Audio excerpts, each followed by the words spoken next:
Bom dia, mais uma vez, né? Bom dia nunca é demais. Estamos terminando o nosso mês, mas ainda estamos com a nossa série sobre um novo coração no Natal. Final de ano é um tempo propício para nós refletirmos, pensarmos, ponderarmos sobre como foi o nosso ano. Recorrentemente falam para a gente, não muda nada. Isso é um perigo quando essa narrativa vence, que as coisas não mudam. Aliás, foi essa narrativa que fez com que 20% dos brasileiros não votassem. Nada, as coisas não mudam. E não é bem assim. Nós cristãos cremos que o Senhor tem nos feito a cada dia mais parecidos com Ele. Essa é a nossa oração, que aquele que começou boa obra em nós, há de completá-la até o dia de Cristo Jesus. Então, o final de ano se aproximando, é um tempo oportuno para que a gente possa refletir. Como foi o nosso ano? Se fizermos uma retrospectiva, né, dele, ele revelará o nosso coração, aquilo que foi importante para nós, aquilo que nós investimos tempo, a forma como investimos o nosso tempo cristaliza aquilo que está no nosso coração. E o que está no nosso coração, meus irmãos?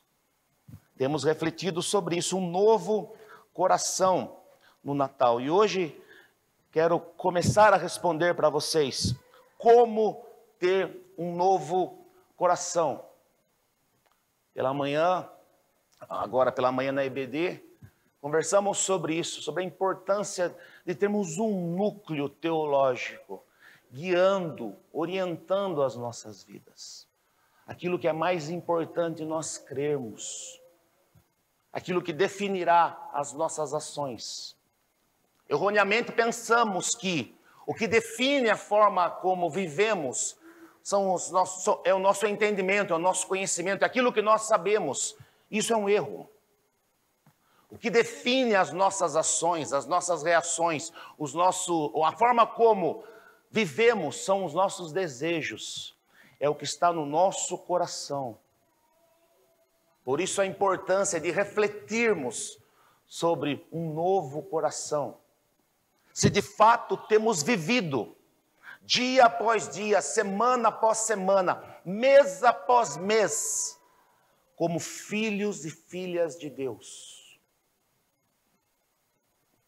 Hoje pela manhã brincava com os irmãos sobre exemplos de bons frutos e a dificuldade de elencarmos eles. Porque vivemos de tal forma, num cotidiano que nos leva a vivermos como todo mundo. Isso é um perigo. O novo coração é guiado pelo Espírito Santo, a palavra de Deus, a fazer a vontade de Deus. Nisto, nós seremos reconhecidos como discípulos de Cristo. Aquilo que está no nosso coração saltará para fora quando os nossos atos, a nossa vida, o nosso cotidiano refletir essa realidade. Como ter um novo coração? Leremos o texto de Efésios, capítulo 2, de 1 a 10. Peço a atenção dos irmãos para a leitura que eu farei. Está projetado lá.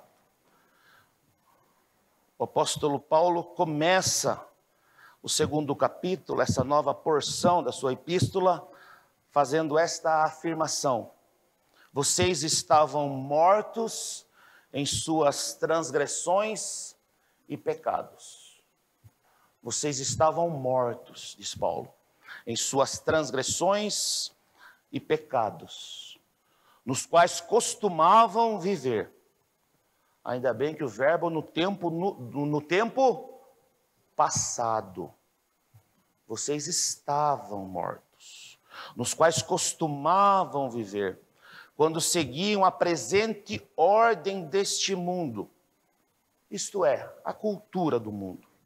E o príncipe do poder do ar, o espírito que agora está atuando nos que vivem na desobediência, o inimigo das nossas almas. Anteriormente, todos nós também vivíamos entre eles, entre aqueles que viviam em desobediência. E aqui, meus irmãos, é algo essencial para o nosso entendimento do nosso relacionamento com Deus. Ou nós estamos em obediência ao Senhor, ou nós estamos em desobediência ao Senhor. Não existe outra opção. Ou nós vivemos num estado de obediência, seguindo e vivendo a vida segundo a palavra de Deus, segundo os mandamentos de Deus, ou levamos uma vida em obediência e rebeldia à parte do Senhor e da sua palavra. Não existe um caminho, uma terceira via. Em nossa relação com o Senhor e a sua palavra, não é como na política, que existe a possibilidade da terceira via, que é moda em nossos dias. Não. Ou nós vivemos em obediência, ou nós vivemos em desobediência.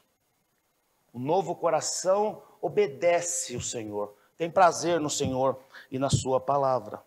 Todos nós também vivíamos assim, entre eles, num estado de desobediência, de tal forma que satisfazendo as vontades da nossa carne, seguindo os seus desejos e pensamentos. Notem aqui a sabedoria do apóstolo Paulo. O que determina as nossas ações, diz Paulo, os desejos, as vontades e os pensamentos. Como os outros éramos por natureza merecedores do quê? Da ira. Todavia, louvado seja Deus por esse conectivo, todavia, Deus, que é rico em misericórdia, pelo grande amor com que nos amou, deu-nos o quê? Vida, juntamente com Cristo. Quando ainda estávamos mortos em transgressões, pela graça vocês são salvos. Deus nos ressuscitou com Cristo. Ele nos fez assentar nos lugares celestiais em Cristo Jesus, para mostrar nas eras que hão de vir a incomparável riqueza de sua graça. Nós, meus irmãos, nesta manhã, reunidos em nome de Jesus, como povo da aliança, para cultuarmos o nome bendito do Senhor, estamos fazendo isso. A palavra bendita de Deus se cumprindo aqui e agora, nas eras vindouras. Uma realidade da eternidade se manifestando de maneira visível através do ajuntamento do povo de Deus, anunciando às nações a realidade do Evangelho. Todas as vezes que o povo de Deus se reúne, ele faz isso. Nós proclamamos essa realidade. A eternidade toca o aqui e agora, quando nós, enquanto povo da aliança, cultuamos o Senhor. Nós anunciamos o Senhor, proclamamos o Evangelho. A incomparável riqueza de sua graça, demonstrada em sua bondade para conosco em Cristo Jesus. Pois vocês são salvos pela graça por meio da fé. E isso não vem de vocês, é dom de Deus. Não por obras para que ninguém se glorie, porque somos criação de Deus, realizada em Cristo Jesus, para fazermos boas obras, as quais Deus preparou de antemão, para que nós as praticássemos. Vamos orar mais uma vez? Senhor Jesus, Tua palavra mais uma vez aberta, lida no meio do Teu povo, Senhor. Um texto tão rico, Um texto tão maravilhoso, verdades benditas sendo ensinadas a nós. Teu Santo Espírito se valendo, Senhor, da Tua palavra para orientar o nosso coração na direção do Senhor. Rogamos a Ti que o Senhor venha novamente a falar aos nossos corações. Nós somos o Teu povo, Senhor. Nós carregamos conosco as marcas do Senhor Jesus. Nós pertencemos ao Senhor. Nós somos um povo que foi comprado por sangue. Nós estamos aqui neste santo culto anunciando a realidade do Evangelho, anunciando a realidade da salvação, anunciando a realidade da esperança cristã, orando, cantando e anunciando: Maranata, vem, Senhor Jesus. Queremos que o Senhor mais uma vez nos abençoe com a instrução bendita da Tua palavra, para que nós possamos, apesar de sermos pecadores, possamos viver de maneira mais parecida com o Senhor. Eu rogo a Ti, em nome de Jesus, que o Senhor toque no coração de cada irmão e de cada irmã, e que nós, como povo, possamos juntos sermos edificados pela Tua palavra. Essa é a nossa oração, na certeza de que o Senhor é conosco. O Senhor, através do Seu Santo Espírito, fala aos nossos corações, ministra as nossas vidas. Essa é a convicção que temos, por isso oramos em nome de Jesus. Amém. Meus irmãos, algo fundamental para compreendermos um livro, para compreendermos uma obra, é entendermos o porquê o autor escreveu. Se você quer compreender um livro, você deve entender por que o autor escreveu. Isso é o primeiro passo. E às vezes nós lemos um livro e não entendemos. Aqueles que têm o hábito de leitura sabem disso. A gente lê um livro e não entende direito, porque não fazemos as perguntas certas.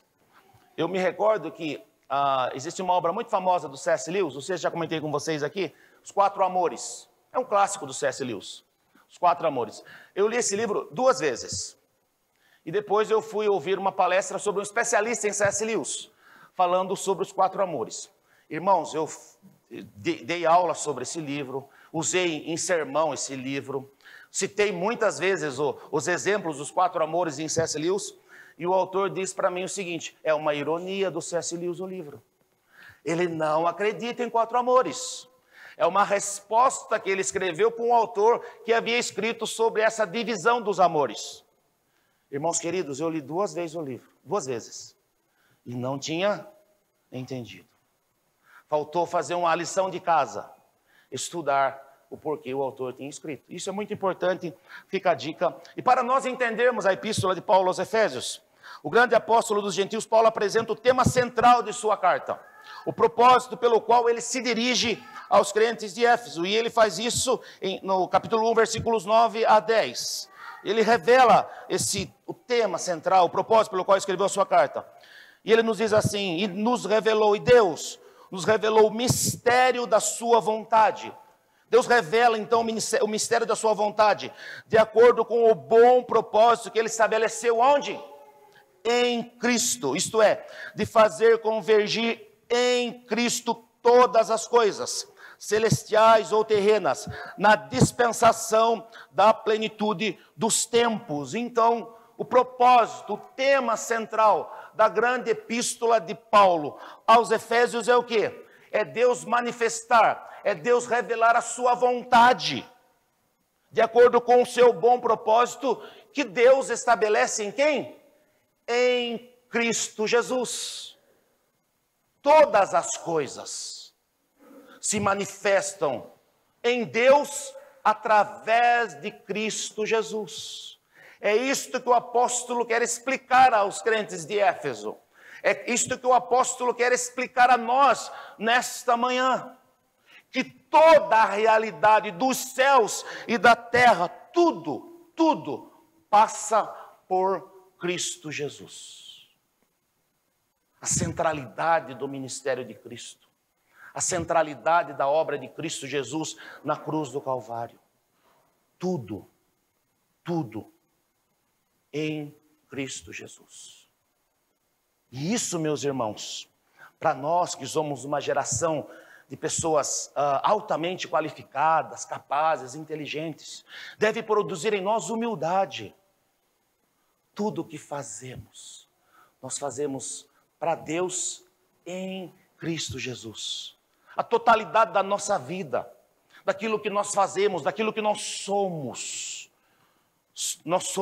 deve necessariamente convergir em Cristo Jesus, até a plenitude dos tempos.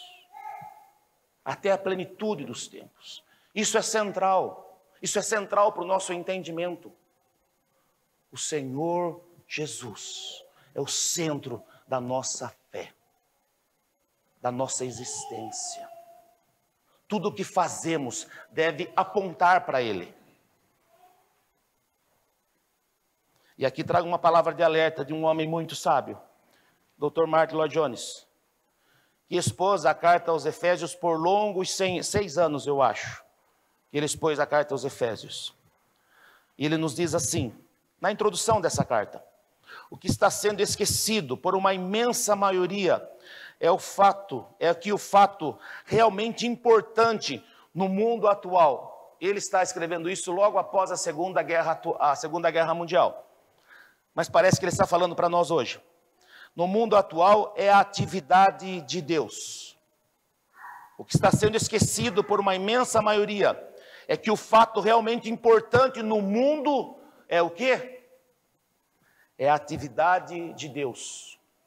Como nos ensina Francis Schaeffer, o Deus que intervém. O que Deus está fazendo, não o que os homens estão fazendo.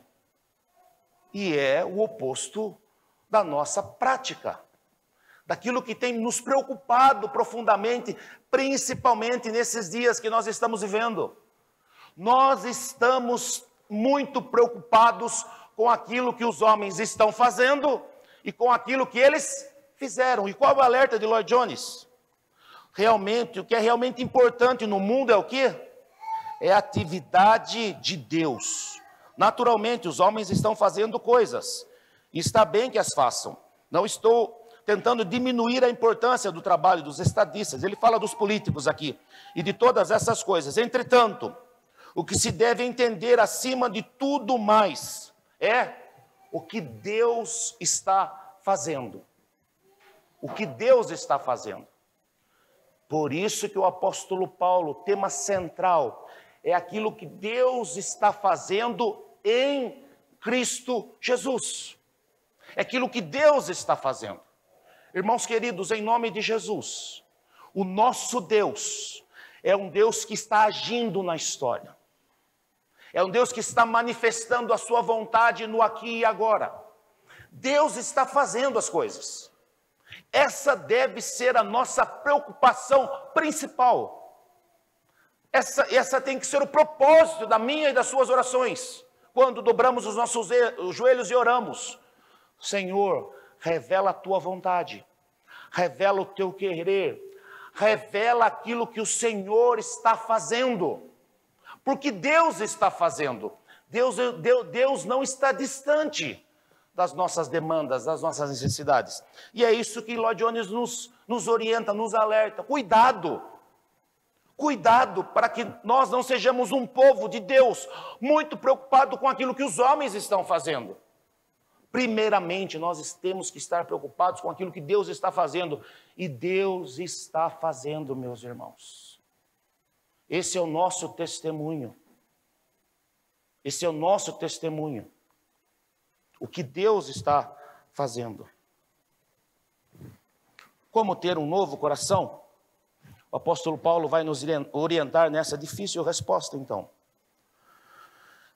Paulo apresenta as consequências do pecado. Falamos isso domingo passado, na exposição de Gênesis capítulo 3. O apóstolo vai nos dizer assim, quero ler novamente o texto para vocês. Vocês estavam mortos em suas transgressões e pecados, nos quais costumavam viver quando seguiam a presente ordem deste mundo, e o príncipe do poder do ar, o espírito que agora atua nos que vivem na desobediência. Anteriormente, todos nós também vivíamos entre eles, satisfazendo as vontades da nossa carne, seguindo os seus desejos e pensamentos. como os outros, éramos por natureza merecedores da ira. Versículos 1 a 3. Então, Paulo apresenta aqui, nesses 3 primeiros versículos, as consequências do pecado.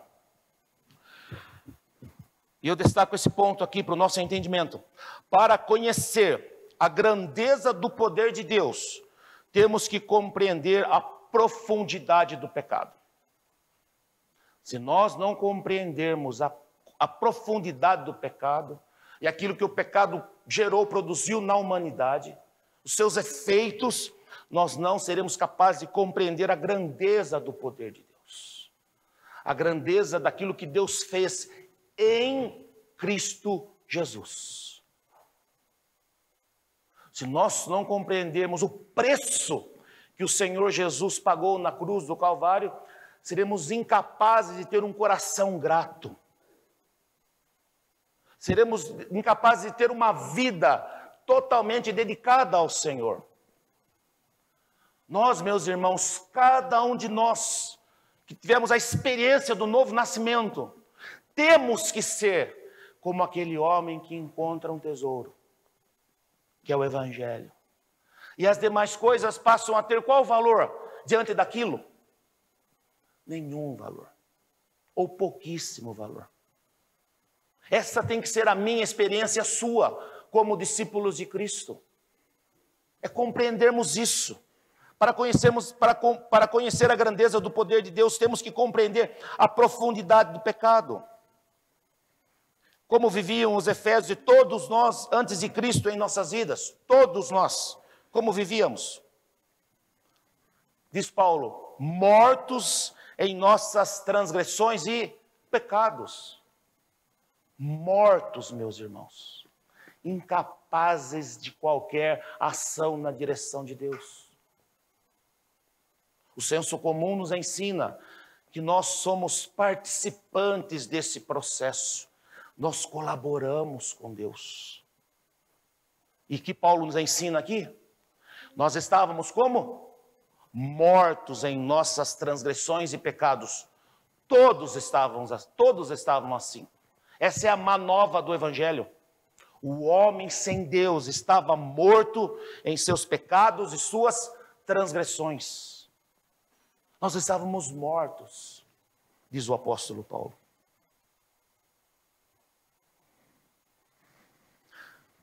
Mortos em pecados e transgressões, vivendo como? Qual o relacionamento com Deus? Desobediência. Desobediência. Se sabemos que a lei de Deus é perfeita, que o Senhor tem o melhor para os seus filhos, se seguimos um caminho oposto a isso, quais são as consequências? Por que muitos sofrem no nosso meio? Por que muitos sofrem? Façam uma contabilidade das causas do sofrimento de muitos cristãos hoje em dia. Sabe qual será o resultado dessa contabilidade? Vivendo uma vida de desobediência. Existe o bom sofrimento, mas existe o mau sofrimento. O bom sofrimento, ele é fruto da nossa fidelidade a Deus, do preço do discipulado. Mas existe o mau sofrimento. É fruto do pecado, vivendo em desobediência. Estou sofrendo aqui, agora foi aqui. Então, morto, desobediente e fazendo o quê? Satisfazendo os desejos da carne. Vivendo segundo o curso da vida. Vivendo sob a filosofia do senso comum. Todo mundo está nessa, eu também estou. E eu já falei para vocês várias vezes isso. Se você está indo com todo mundo, sinal de alerta. Possivelmente você está fazendo a opção pelo caminho largo. Então, satisfazendo os desejos da carne. Qual a consequência disso? Portanto, éramos merecedores da ira de Deus. Merecedores da ira de Deus. Para compreendermos a grandeza do poder e do amor de Deus, temos que compreender a profundidade do pecado. E a consequência do pecado, qual é, diz Paulo? merecedores da ira de Deus. Eu e você. Cada um de nós. Quais as consequências, portanto, do pecado no mundo, meus irmãos? Quais são as consequências do pecado? Sofrimento e morte. Sofrimento e morte. O salário do pecado é o que, diz Paulo, em Romanos? A morte. Então, quais são as consequências do pecado? Sofrimento e morte. E aqui mais uma palavra de alerta. O Senhor nos chama, como discípulos de Cristo, a anunciarmos o Evangelho do Reino. Domingo após domingo, nossa igreja aberta anunciando o Evangelho do Reino. Qual o propósito? As pessoas que estão vivendo uma vida sem Deus, uma vida de desobediência, uma vida guiada pelo pecado, qual é a consequência disso na vida delas? Sofrimento. As pessoas sem Deus estão vivendo a realidade do aqui e agora em dor e sofrimento. E eu e você temos a mensagem que pode libertá-las. Libertá-las do sofrimento, da dor e da morte. Eu e você. Paulo apresenta aqui a misericórdia de Deus, nos versículos 4 a 7. Todavia, e aqui a riqueza deste conectivo, todavia, ele apresenta a realidade do pecado. Todavia, Deus, que é rico em misericórdia, pelo grande amor com que nos amou, deu-nos vida juntamente com Cristo, quando ainda estávamos como? Mortos em transgressões. Pela graça, portanto, vocês são salvos. E Deus o que fez o quê? Deus nos ressuscitou com Cristo e com Ele nos fez assentar nos lugares celestiais em Cristo Jesus, para mostrar nas eras vindouras que onde vir a incomparável riqueza de sua graça, demonstrada em sua bondade para conosco. Necessitamos compreender a grandeza de Deus através da percepção da profundidade do pecado, mas nós também necessitamos compreender o que Deus fez por nós em Cristo, aquilo que Deus fez por nós. O poder de Deus se manifestou em nossas vidas, a ação de Deus nos dando o quê? Nos dando vida. Irmãos queridos, a vida é uma dádiva de Deus, um presente de Deus. E a pergunta que eu faço a vocês, como vocês têm aproveitado essa vida? Como vocês têm vivido essa vida? Como dia após dia vocês têm manifestado aquilo que vocês são? E Paulo nos diz que nós somos o que para com Deus? O bom perfume de Cristo. Eu e você. Chamados para termos vida. E termos uma vida como? Uma vida plena, uma vida abundante. Uma vida, não gosto desses termos, mas cabe no momento aqui. Uma vida contagiante. É tão bom, meus irmãos, conviver com pessoas que têm esse discernimento, crentes cheios do Espírito Santo, cheios da vida de Deus, que tem brilho nos olhos, que tem paixão, que tem amor. Então, o que Deus manifestou em nossas vidas? Vida, porque estávamos mortos em nossos pecados e nossas transgressões. O que o Senhor nos deu? Nos deu salvação. Nos deu salvação. A vida tem sentido, porque ela tem um começo, e tem um meio, mas não tem mais um fim. Ela tem uma eternidade com Deus. Eu me recordo quando Steve Jobs estava nos momentos finais da sua vida, uma das mentes mais brilhantes que o mundo já produziu, né? Steve Jobs, a Apple aí, todo mundo aí deve estar influenciado por ele, né? Ou quer ser influenciado, ou está sendo, ou tem vontade, que é o meu caso, né? Eu tenho vontade, né? Quero ter um iPhone. Daí o pastor vai falar assim, mas ele está com o iPad aqui. Então, pula esse exemplo. Mas o Steve Jobs, no final da sua vida, o biógrafo dele conta que ele diz assim, eu gostaria de acreditar que existe algo além dessa vida. Eu gostaria de acreditar. Mas ele responde assim, mas eu sei que é apenas um liga e desliga. Vocês imaginem, meus irmãos, você chegar no final da sua vida e pensar que é só o quê? Liga, desliga. Nós, diz Paulo, que temos o Senhor, que temos a vida, que temos a salvação, sabemos o quê? Que quando fecharmos os olhos para a nossa realidade, quem estará nos esperando? Quem estará nos esperando? É totalmente diferente, Paulo diz. Isso faz toda a diferença para a nossa vida. Porque a maneira como entendemos a eternidade, ela afeta a nossa realidade. A maneira como nós vivemos. Steve Jobs, multimilionário, nos seus últimos dias, entendeu a vida como? Agonia. Porque a vida teria para ele o quê? Um fim. Um game over.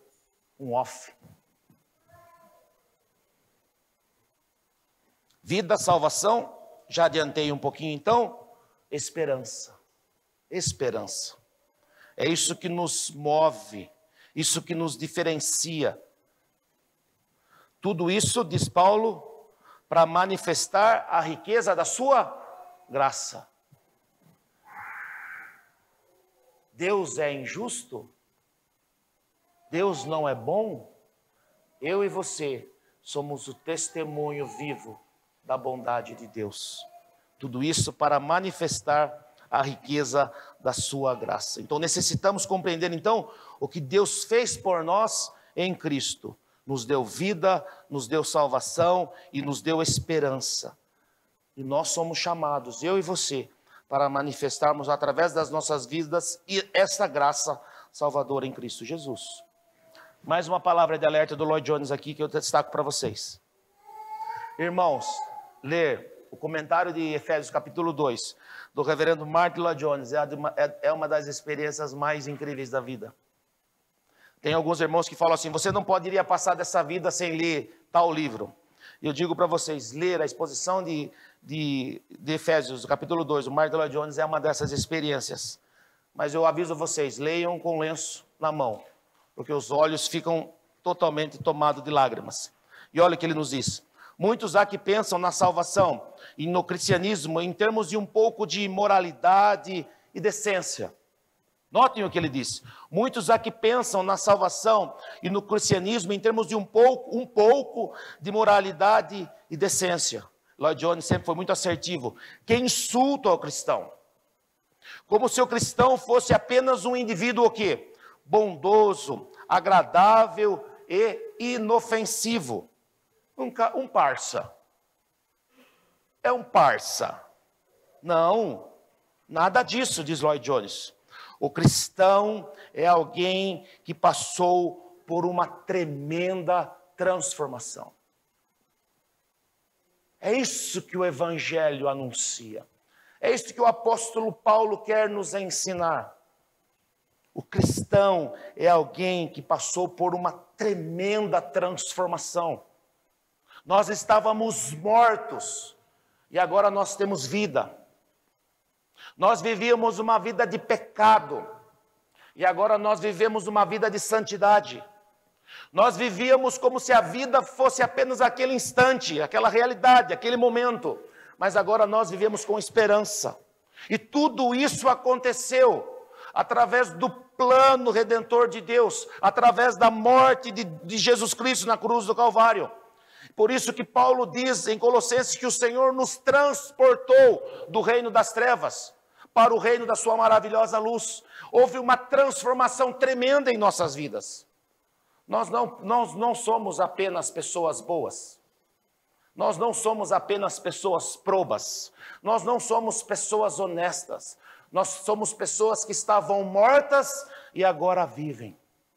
Nós somos pessoas que estávamos à parte de Deus em desobediência e rebeldia, e agora nós vivemos em obediência à palavra de Deus. Isso que nós somos.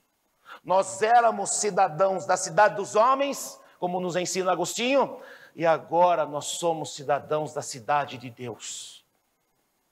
A realidade sem Deus era a morte, e agora é vida e vida em abundância. Prestem atenção nisso. É um insulto para nós. É um insulto. Porque é diminuir aquilo que Deus fez em Cristo Jesus na cruz do Calvário.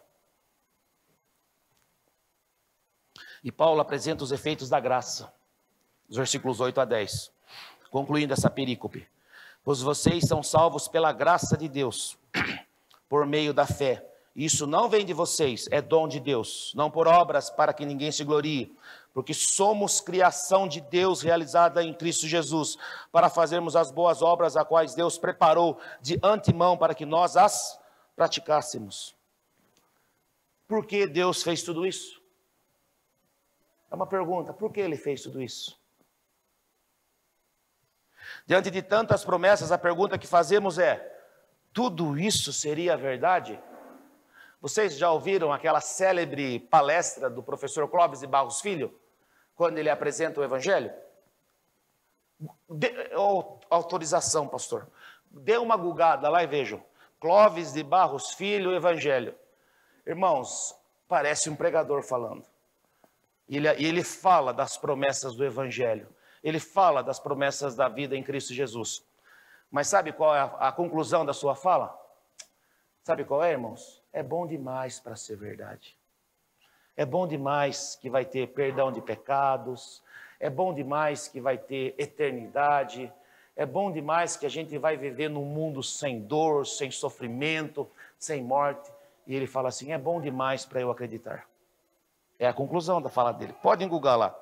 Então, por que Deus fez tudo isso? Diante de tantas promessas, a pergunta que fazemos, isso tudo seria verdade? Estávamos mortos, diz Paulo, em nossos pecados e delitos, e agora estamos em Cristo, nos lugares celestiais. Se há uma resposta para essa questão é tudo graça de Deus. O amor de Deus não cessa com o pecado em Cristo, no pecado. Em Cristo, Deus manifesta seu amor, nos salvando e nos possibilitando uma nova vida. É difícil para nós compreendermos isso. É difícil para nós compreendermos a graça de Deus. Porque nós vivemos na vibe do mérito, da troca, do toma lá, dá cá. Fez para mim reciprocidade. O que move os nossos vínculos, meus irmãos, é a reciprocidade. Vez por outra, o Espírito Santo toca no meu coração e fala, Bastião do céu, não é reciprocidade, cara, é graça. Ele não fez nada, ok. O que move não é a reciprocidade, é a graça. É aquilo que Deus fez por nós. Mas nós somos movidos por isso, no piloto automático. Por isso, watch out, cuidado. O alerta. O amor de Deus não cessa com o pecado em Cristo. Deus manifesta o seu amor nos salvando e nos possibilitando uma nova vida. E aqui uma aplicação para nós já, finalizando nossa mensagem. Qual a resposta dos crentes diante das incontáveis bênçãos de Deus? Ele nos deu vida, estando nós mortos em nossos pecados e delitos. Nos deu vida, salvação, nos deu esperança, nos deu uma nova vida. Fez tudo isso pela graça dele. Qual é a nossa resposta? Versículo 10, quero ler novamente para vocês. Porque somos criação de Deus, realizada em Cristo Jesus, para fazermos o quê? Para fazermos o quê? As quais Deus preparou de antemão para que nós as praticássemos. Deus nos criou a fim de quê? Deus nos criou para a salvação, sim, mas a resposta à realidade da salvação é que praticássemos as boas novas, porque somos, diz Paulo, criação de Deus realizada em Cristo Jesus, para quê? para fazermos boas obras, as quais Deus preparou de antemão para que nós as praticássemos. Então, Deus nos criou a fim de que praticássemos as boas obras. Aqui, uma palavra de sabedoria também. O cristão, a partir da nova vida em Cristo, o cristão, a partir da nova vida em Cristo, manifesta com seu testemunho de vida, através da sua vida, os sinais visíveis do reino de Deus. Então, manifesta com seu testemunho de vida, os sinais visíveis do reino de Deus. A santificação é método de Deus, pelo qual cada dia nos tornamos o quê? Mais parecidos com Cristo. E nos tornando mais aptos, mais parecidos com Cristo, mais aptos aqui a realizarmos as boas obras que Deus preparou para nós. Deus preparou as boas obras para que nós as realizássemos. Isso é uma consequência da nova vida em Cristo Jesus. Isso é uma consequência do novo coração, reorientado na direção da vontade de Deus. Então, nós manifestamos, meus irmãos, com o nosso testemunho, os sinais visíveis do reino de Deus. Os incrédulos falam a questão do mal. Nós, como cristãos, através do nosso testemunho, somos chamados por Deus. Somos chamados por Deus a manifestar os sinais visíveis do reino de Deus, diminuindo a ação do mal. O que aplaca a ação do mal no mundo é a igreja do Senhor Jesus. O que freia o avanço do mal, da maldade do ser humano, é a igreja do Senhor Jesus. As portas do inferno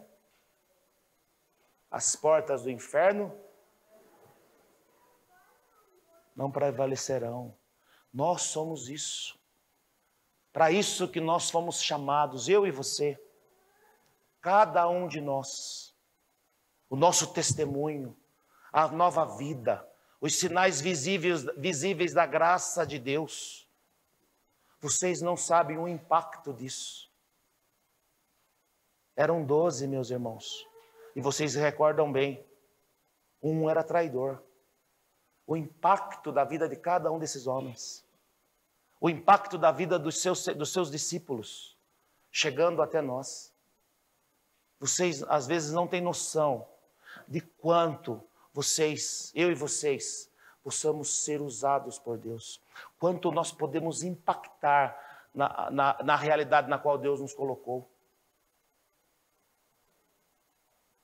Pensem nisso. Quero concluir. Estou num sofrimento aqui com esse tablet aqui, irmãos, vocês não têm noção, mas vamos lá. Quero concluir citando o apóstolo Paulo aqui, Efésios 1, 18 a 9. O que eu vou levar para casa? O que nós vamos levar para casa nessa manhã, meus irmãos?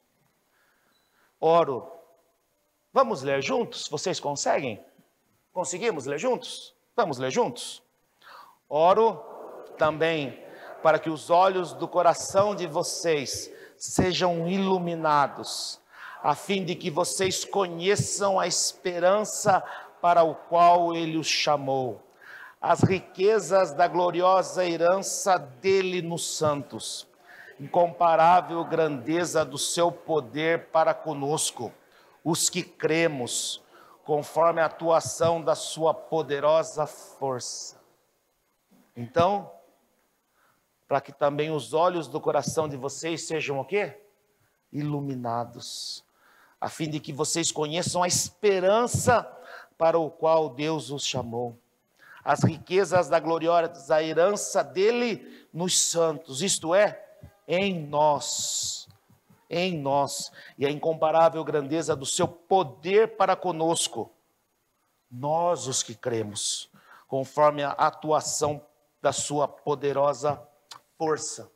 Que o Senhor nos abençoe, que o Senhor nos guarde, e que o Senhor nos firme os passos nessa realidade. Porque nós temos um novo coração. Nós temos um novo coração. Nós somos o povo que foi encontrado pelo Senhor. Nós éramos, por natureza, filhos da desobediência, mas hoje não mais. Não mais. Que nós possamos viver assim. Viver assim. O dia de hoje já está aí na metade, segunda-feira começa a semana, eu sei que tem jogo do Brasil, eu sei que o Neymar não joga, eu sei de tudo isso.